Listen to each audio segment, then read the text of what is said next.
Okay, when it comes to losing weight, losing body fat, gaining muscle at the same time, sometimes that journey can be longer than a 90-day challenge or whatever challenge, 30 days, 60 days. See all these challenges out there. And most of us live in the real world. Family, friends, jobs, careers, activities in life. And it's very difficult to put things together in a very short challenge. So I'm going to go over my challenge that I've taken, and it took me 1 year. I'm going to go over a 1-year challenge I did about 7 years ago to break the number one thing I believe that has to be taken care of are forming habits, going from old habits to new habits, and taking time to do it.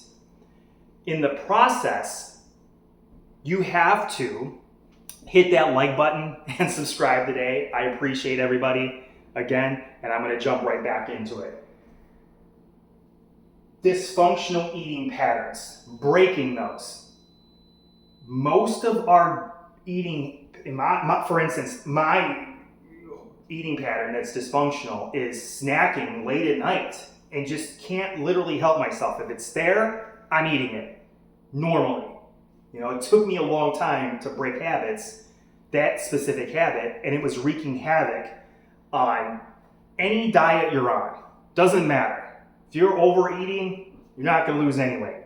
You gain muscle, but you're not going to lose any body fat, right? And that's what we're here for. But some of us need to take longer periods of time.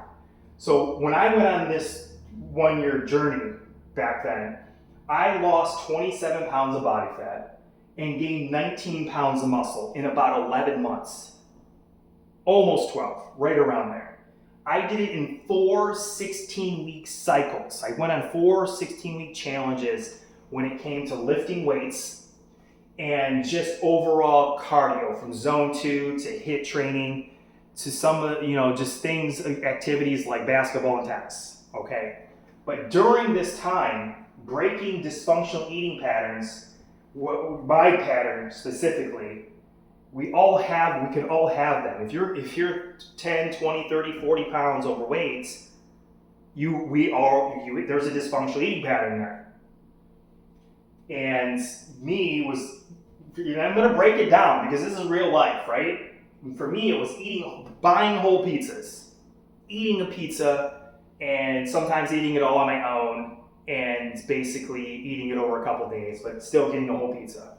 I took that as and this is one of the things I became aware of, and that's part of the process, is becoming aware of what you're eating at those times, every day, every week, and then learning the processes is the next step of this, and substituting them, not necessarily replacing everything and going on these I'm not going to eat this for this, and just taking food that you actually love out of your life and still keeping it there, but doing this.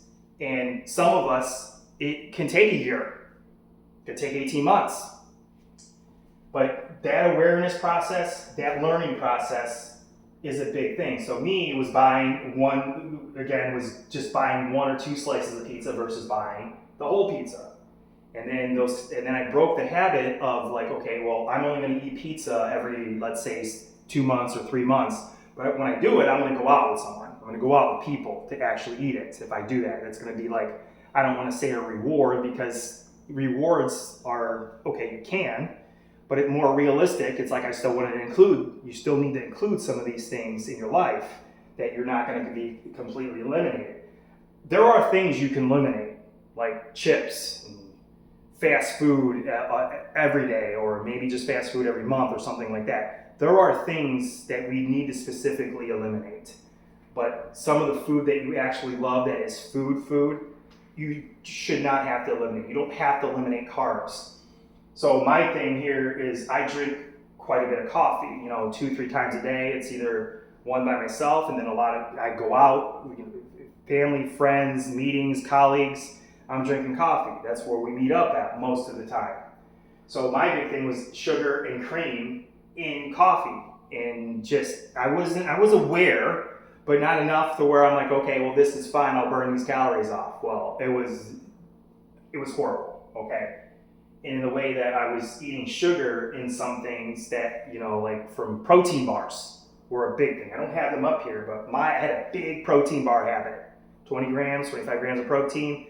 Cared about what was in them, but not enough to be like, okay, well, there's some sugar in here or some, some syrups or, you know what I mean? It was convenience. So I broke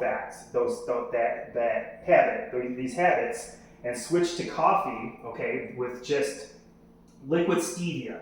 These 3 substitute sweeteners, to learn enough about them in this learning process, helped me not only include organic liquid stevia in coffee, but my biggest go-to, changing out sports drinks and soda. I wasn't drinking like real, Coca-Cola or Pepsi, things like that with corn syrup in it. I was drinking some diet sodas. I really wanted to eliminate diet soda completely out. So my big thing was getting to sparkling water. There's so many different versions, especially over the last 7, 8 years. And I started substituting it with sparkling water and putting a couple of drops of stevia in it. No idea how close it is to just regular soda and how you can adapt that habit. So I started drinking a lot of sparkling water, all right, but I eliminated sports drinks completely and switched from sports drinks because I was using it to get electrolytes, and I just went to my own formulation of salt, real salt that is, magnesium and potassium, becoming aware and learning how deeply deficient in magnesium I was, and most of us are. So getting a higher amount of magnesium really helps everything, helps a lot of things along. And then I started including heavy cream in my coffee once or twice a day, just a splash. Why? Because at one of those times I was on keto, and it helps me.